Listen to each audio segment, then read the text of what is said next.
यो कार्यक्रममा सहभागी तपाईहरु धेरै जसोले या करिब करिब सबैले नेपाली भाषा पहाडिया भाषा बुझ्नु चाहिँ हुन्छ, तर तपाईहरुलाई सजिलो चाहिँ तपाईहरुको आफ्नै मातृभाषा वा हिन्दी भाषा बोल्दियो भने अझ सजिलो लाग्छ भन्ने कुरा मैले सुने। एक त दोस्रो मैले के पनि सुने भने यो कार्यक्रममा म आउने कुरा हाम्रो यहाँको नेपाली मिडियाले मात्रै होइन, इन्डियाको मिडियामा पनि काफी प्रचारमा भयो। प्रचण्ड कपिलवस्तु तौली अब आउँदैछ, उसले के भन्ने हो भन्ने कुराको चर्चाले बढी नै भयो अरे, लखनऊतिर पनि बारीतिर पनि भन्ने सुने मैले।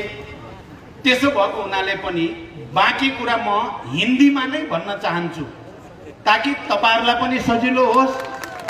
यदि भारतबाट कोही पत्रकारहरू आउनु भएको छ भने मेरो कुरा बुझ्न तपाईहरुलाई पनि सजिलो होस्।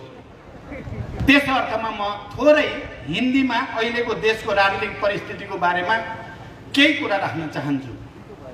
ये संघीय लोकतांत्रिक गणतंत्र की घोषणा अपने आप में एक युगांतकारी ऐतिहासिक महत्व का और दूरगामी महत्व का राजनीतिक परिघटना है।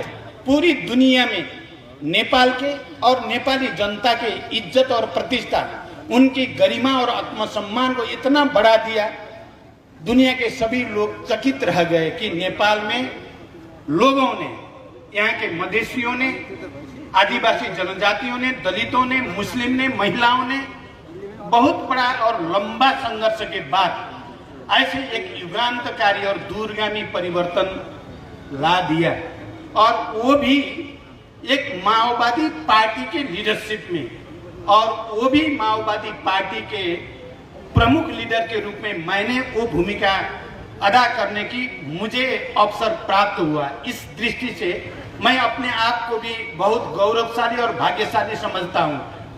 भले हम ये मानते हैं, मैं तो ये मानता हूँ, ये संविधान पूर्ण नहीं है।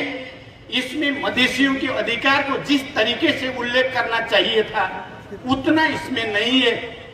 इसमें दलित, महिलाओं, मजदूर, किसान के अधिकार को भी जिस लेवल तक, जिस ऊंचाई तक ले जाना चाहिए था उस ऊंचाई तक नहीं है।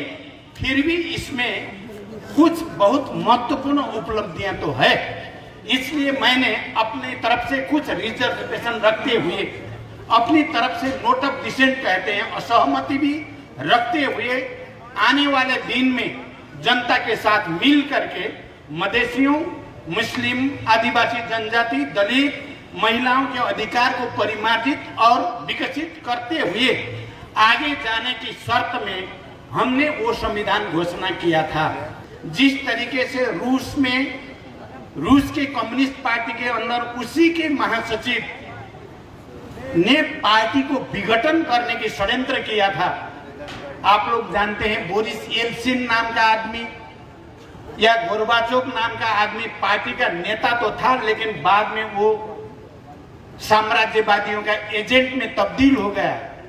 तो एजेंट के रूप में उन्हें काम किया और कम्युनिस्ट पार्टी को डिजल्व किया और जनता की आशा आकांक्षाओं को तुषारापात किया। इसी तरह से जिस तरीके से अपने आप को बहुत बड़ा राष्ट्रवादी कहने वाला हिटलर जर्मनी में एक बहुत बड़ा फासिस्ट होकर निकला था, अपने आप को समाजवादी कहता था, अपने आप को बहुत बड़ा राष्ट्रवादी कहता था, लेकिन दुनिया के 2 करोड़ से ज्यादा लोगों की कत्लेआम करने के फासिस्ट के रूप में हम सब जानते हैं हिटलर को। नेपाल में भी केपी ओली अपने आप को राष्ट्रवादी कहते हुए फांसीवाद की ओर चला गया और दुश्मन के एजेंट के रूप में राजा महाराजाओं की पद चिन्ह में चलते हुए नेपाल में ये संविधान को फिर जो उपलब्धि जनता के है उसको उलटने के लिए उनकी तरफ से षड्यंत्र हुआ। यहाँ अभी मेरे सामने एक प्रश्न आया है कि माओवादी केंद्र का रोल नई सरकार गठन में क्या रहेगा। मुझे लगता है कि शुरू से ही जब हम प्रतिगमन हुआ नेपाल में, संविधान की जनपक्षीय धारा को, संविधान में जनता के मौलिक अधिकार को कुचलने की जो षड्यंत्र हुआ उसके खिलाफ पूरी ताकत के साथ हम लड़े हैं। तो अब बनने सरकार में भी हमारा रोल निर्णायक रोल रहेगा और हम ही सरकार गठन में नेतृत्वदायी भूमिका खेलेंगे, इसमें कोई दो राय नहीं है। कभी कभी प्रधानमंत्री होना और न होना सबसे बड़ी बात नहीं होती है। आपको पता है, भारत में महात्मा गांधी कभी प्रधानमंत्री या राष्ट्रपति नहीं हुए, लेकिन महात्मा गांधी दुनिया के सबसे बड़े लीडर के रूप में स्थापित है। चाइना में हमारे दूसरे छिमेकी डेंग सियाओपिंग कभी प्रधानमंत्री भी नहीं हुए, राष्ट्रपति भी नहीं हुए, लेकिन वो वहां के प्रधानमंत्री से ऊपर है, राष्ट्रपति से भी ऊपर है।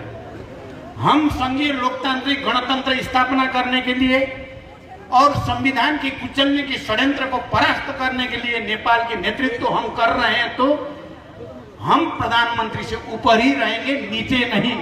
ये बात मैं आपको साफ कहना चाहूंगा। ये स्मरण कराना चाहता हूं, केवल मधेश में ही माओवादी जनयुद्ध में मेरे नेतृत्व की विद्रोह में 1300 से ऊपर मधेसी जनताओं की बेटा और बेटी ने कुर्बानी किया है कोई दूसरा मधेसी आंदोलन जिसमें इतनी कुर्बानी हुई हो और इतनी मधेसी जनता की पहचान और अधिकार के लिए काम किया गया है? कहीं भी नहीं है।